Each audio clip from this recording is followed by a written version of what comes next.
음. 그래서 생산을 하기 위한 요소들까지 살펴봤는데, 어, 공업국이 되던 뭐 기술국이 되던 뭐 원자재를 생산하는 국가가 됐건, 국가라는 게 우리나라부터 생각해 보시면 아주 쉬운데, 산업으로 발전하기 위한 초기 단계일 때 굉장히 풍부한 게 있고 희소한 게 있습니다. 그러니까 예를 들어서 전쟁 이후에 한국에서 풍부했던 거와 희소한 걸 생각하시면 돼요. 1950년 한국전쟁 이후에 한국에서 풍부했던 건 무엇일까요? 한국에 엄청 많았던 거. 그렇죠. 인구, 노동력, 정답. 반면에 희소한 건 뭐였을 것 같아요? 1950년대. 희소했던 거. 아, 맞아요. 돈, 기술, 그렇죠. 자본. 돈을 좀 어려운 얘기로 하면 자본인 거죠. 그때 우리나라는 돈이 없었어요. 그래서 들어보신 분들 계시겠지만 해외에서 차관해왔다. 뭐 이런 얘기 들어보셨죠. 아니면 독일의 파독 광부로 갔다. 또는 독일의 파독 간호사로 갔다. 또는 베트남 전쟁에 참전했다. 아니면 중동의 달러벌이 하러 갔다. 뭐 이런 것들이 대부분 자본이 희소한 나라에서 풍부한 노동력이나 토지를 희생해서 희소한 자본을 끌어들이는 역할을 했던 겁니다.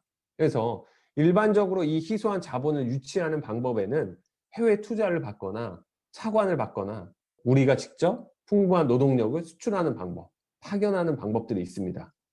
지금 우리는 과거의 풍부한 노동력과 토지를 바탕으로 지난 50년간 압축 발전해서 이제는 자본을 수출할 수 있는 나라가 되었어요. 그러다 보니 우리 자본은 어디로 갑니까? 한때 유행이었던 거 뭐죠? 어, 한때 유행이었던 거. 브릭스 펀드라고 아세요? 브릭스? 브릭스가 뭐냐면 우리보다 조금 더 자본이 필요한 곳으로 우리의 잉여 자본, 한국 사람들이 그동안 노동력 또는 뭔가를 가지고 번 돈을 가지고 나가는 항상 이런 시스템이에요. 자본은 이윤이 높은 것을 찾아서 흘러 들어가게 돼 있다라는 거죠. 그래서 풍부했던 건 토지와 노동이었고 희소했던 건 자본이었습니다. 그래서 해외 투자를 받고 또는 빌려오거나 아니면 전쟁이나 뭐 각종 산업 일꾼으로 해외 파견이 많았었죠. 다음. 음. 그러다 보니 이때 산업 초기 단계를 보면 항상 자본 비용이라고 하는 돈이 없으니까 생산의 3요소 중에 토지, 노동, 자본. 그 자본이 뭐라고? 자본 조달 비용. 그러니까 그 자본의 값을 결정하는 게 뭐라고? 금리. 이해되세요?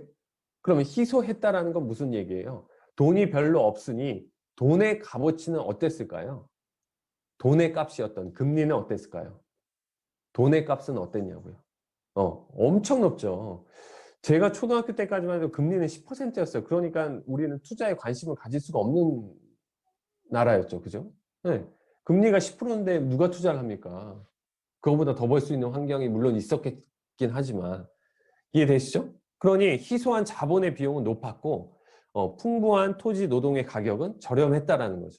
근데 이게 조금씩 부가 축적되기 시작하면 반대 현상이 일어나기 시작합니다. 이제 산업화되고 고도화되면 자본이 이제 그동안 벌어놓은 것들이 풍부해지면서 자본의 가치는 떨어지면 자본의 가치가 떨어진다. 자본 조달 비용이 내려간다. 다시 말하면 뭐다? 금리가 낮아진다. 그렇죠. 그래서 선진국이든 신흥국이든 보면 다 대체적으로 제가 그때 말씀드렸지만 한 나라의 GDP 성장률을 예를 들어서 누가 물어봤어요. 베트남의 GDP 성장률은 몇 퍼센트 정도 돼? 라고 누가 물어보면 대충 어림짐작으로 맞출 수 있는 방법이 있습니다. 여러분이 베트남의 성장률을 모르시더라도 물론 베트남 금리도 잘 모르겠지만 그 나라의 금리 정도를 보시면 그 나라의 성장률이에요.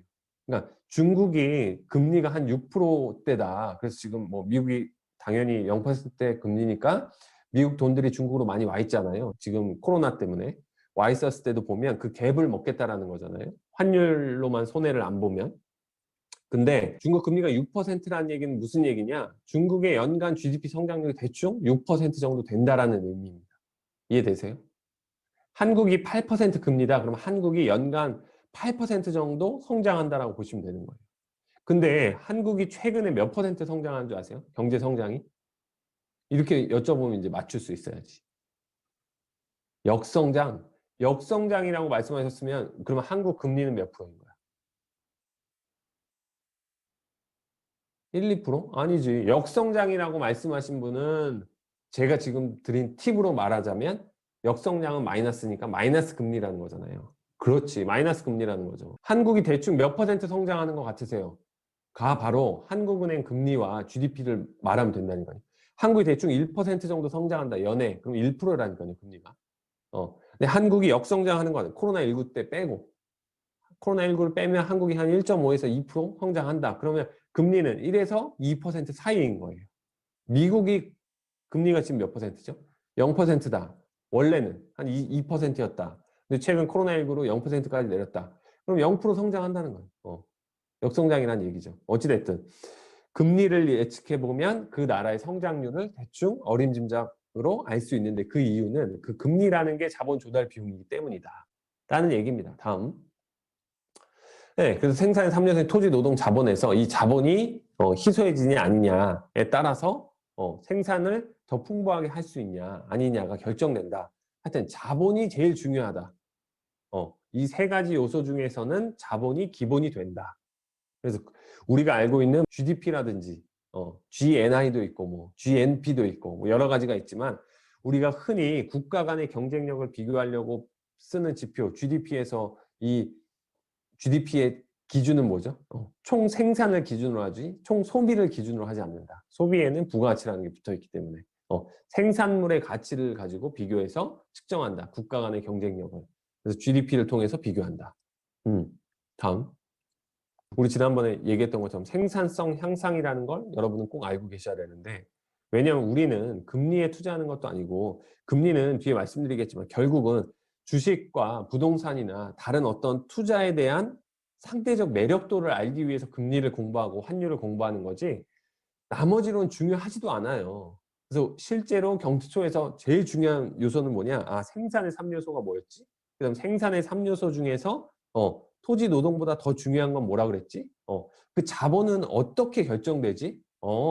그 제롬 파월이라는 아저씨가 결국 말 한마디를 해서 자본 조달 비용을 올리고 내리고 하는구나. 자본 조달 비용이 내려가면 뭔가를 생산하는 사람들이 많아지겠다라는 뜻이구나.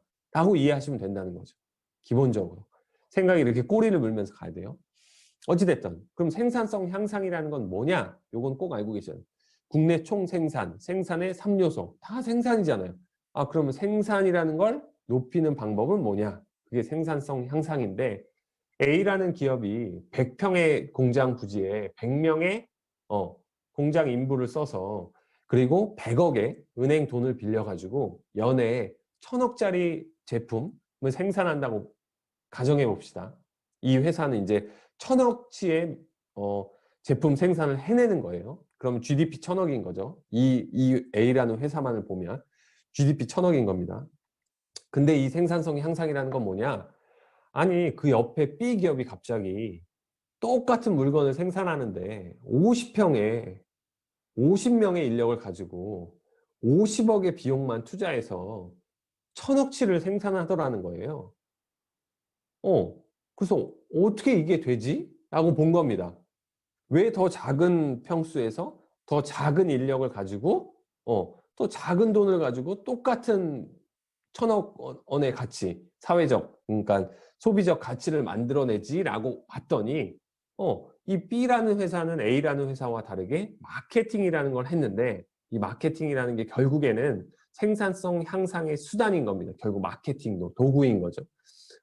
그리고 어떻게 해서 쟤는 100평이 아니라 50평에서 100명이 아니라 50명을 가지고 100억이 아니라 50억을 가지고 절반의 토지 노동 자본을 가지고 똑같은 1000억을 만들어낼 수 있지. 1000억이라는 생산품을 만들어낼 수 있지라고 봤더니 그게 뭐다? 마케팅, 브랜드, R&D, 기술, 연구개발 이런 것들의 조합이다. 그래서 생산성 향상이 중요한 이유는 뭐냐? A라는 기업과 B라는 기업이 똑같은 가격에 만약에 주식시장에 거래된다면 이 B라는 기업의 가치가 더 높을 수밖에 없는데 왜냐하면 더 효율적으로 자본을 활용하고 있기 때문이다 라고 말하거든요. 근데 왜 토지를 A라는 기업보다 더 효율적으로 이용하고 있다라고 말 안 하고 왜 인력을 A라는 기업보다 더 효율적으로 이용하고 있다고 말 안 하고 굳이 B라는 회사가 A에 비해서 자본을 훨씬 활용도 높게 이용하고 있다라고 얘기하냐면 그 자본을 가지고 토지 노동을 이용하기 때문에 그냥 다 통합해서 자본 효율화가 높은 B라는 기업에 훨씬 높은 가치를 준다라는 겁니다. 똑같은 천억치를 물건을 생산하더라도. 이해되세요? 그래서 B라는 기업이 똑같은 천억을 만들지만 우리가 뒤에서 볼 ROE, 자기 자본, 뭐 조달 비용에 대한 효율적 수익률, 리턴이라고 하죠. ROE라는 지표, 그다음에 뭐 PER이라는 지표, 모든 지표를 보면 자본을 효율적으로 활용한 기업들을 우수하게 평가합니다. 그럴 수밖에 없죠. 당연하죠. 왜? 훨씬 더 높은 생산성을 가지고 있으니까. 그런 생산성 향상의 방법이 뭐냐라고 여지껏 밝혀진 걸 봤더니 자동화를 했다든지 얘는 공장 자동화를 통해서 50평에서 50명만 쓰고도 천억치를 만들어낼 수 있더라. 또는 최적화를 했다든지 대표적으로 도요타죠. 아니면 이 회사는 A와 다르게 브랜드를 가지고 있어. 브랜드를 갖고 있다라고 표현을 해야 될 거 아니에요. 그걸 하는 방법이 뭐죠? 마케팅이잖아요. 마케팅이에요. 그러니까 그게 이제 부가가치를 높이는 거죠. 그래서 이병헌 씨를 쓰든 뭐 정우성 씨를 쓰면 갑자기 평범한 안마의자가 평범한 보험이 엄청 신뢰받는 보험인 것처럼 엄청 편안한 안마의자처럼 느껴지는 이유가 뭐예요? 10억의 마케팅비를 쓰고 그 사람이 가진 이미지를 가져와서 100억의 효과를 내겠다라는 거잖아요. 이해되시죠? 그겁니다.